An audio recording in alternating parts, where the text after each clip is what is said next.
MBTI is terrible for determining romantic compatibility. I've been a part of the MBTI community for somewhere close to about a decade now, and I can tell you there is a significant number of people who think that knowing a person's MBTI is absolutely paramount when it comes to finding a romantic partner. And honestly, I think that is absolute nonsense. I mean, what the hell is that? And this? It's just rubbish. Get it out of here. Now, I do believe that your MBTI type does have an effect on how you interact with other people, and that's a little caveat that I'll have to go into later on in the video. But for now, I'm going to give you 4 reasons why MBTI is absolutely useless when it comes to determining romantic compatibility. Okay, the first point is that cognitive personality theory as a whole is very immature in the sense that it's not very well developed. The theory is not very well defined. There are so many different versions of the theory, and it's branched out into so many different models that it's hard to say which of these really has it closest.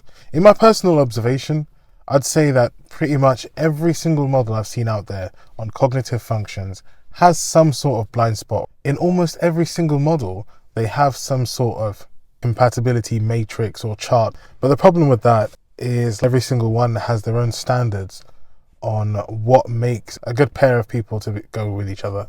From a theoretical angle, it's very difficult to say which type will go well with which other type. On the flip side, there definitely hasn't been enough testing in order for there to be any sort of solid conclusions on MBTI personality types that will go well together.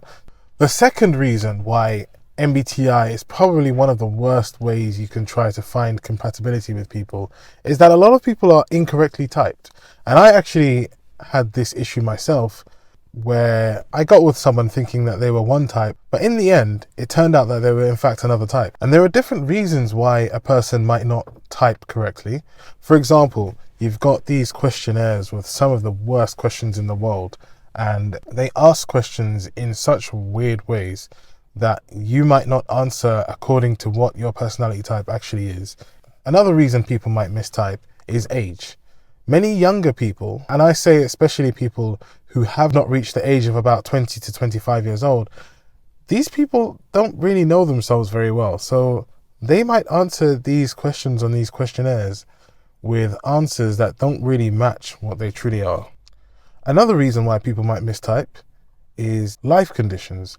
So for example, if you're at school or you're at work, there's a very good chance that you're following a particular set of rules which will make you behave in a certain way. So when you answer these questions on these tests, when they're trying to ask you what you normally do, it might be that what you normally do doesn't quite match what you would prefer to do. Another reason why it's bad to use MBTI as a means for deciding who your romantic partner is going to be is that cognition is not the same as behavior. A lot of people, especially in the MBTI community, make the mistake of thinking that cognition and behavior are the same thing. What MBTI describes are cognitive preferences. So it's the way you would prefer to think and what you would prefer to do in the circumstances where there were no bad consequences to your decision making. On the flip side, behavior can depend on a whole variety of things, including the environment that you're in. Finally, and my fourth reason, is that there are so many other typologies out there. So MBTI is just a very small part of the personality puzzle. And that's what I like to call it, because humans are extremely complex and there are so many things that make up a person, including their cognition, but then also there are things like their personal experiences, their culture, their environment, what they've learned, their knowledge, and so many other things. There are also other typologies. Some examples of these typologies that might even be more relevant than MBTI are attachment style, Big Five, Enneagram, and love languages. So any one of these things could be very important when it comes to considering whether a person is compatible for you.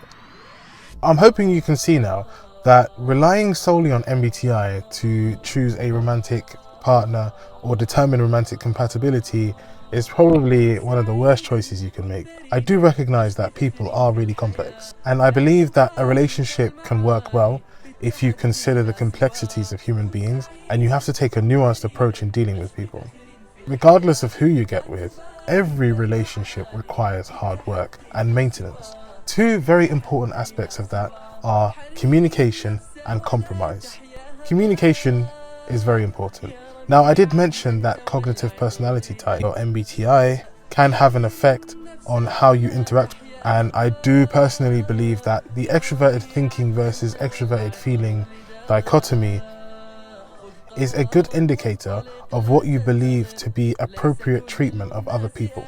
For example, people with extroverted thinking, they prefer more direct communication. They believe that direct communication is efficient and effective, and everybody knows where they stand. With people who use extroverted feeling, they might prefer more contextual communication, meaning that they prefer to cater to people's emotional needs as well as convey the important messages that need to be conveyed. So they might take a more long-winded approach, but it will have a certain element of courtesy. I'd say the second thing you can consider when thinking about who you want to get with is making sure that someone has very similar values to you. I think there are certain things that will affect you for your whole life, and you need to think about having someone who does have similar ideas on these things. These are things like politics, culture, religion, views on upbringing of children, and views on some other big questions. Like, it shouldn't be something as small as like, what's your favorite color? None of that stuff, no way. It needs to be something that's going to affect the actions that you both take together. I hope you enjoy this video, and if you want to learn more about how your brain and other people's brains works, then make sure to subscribe. Thank you.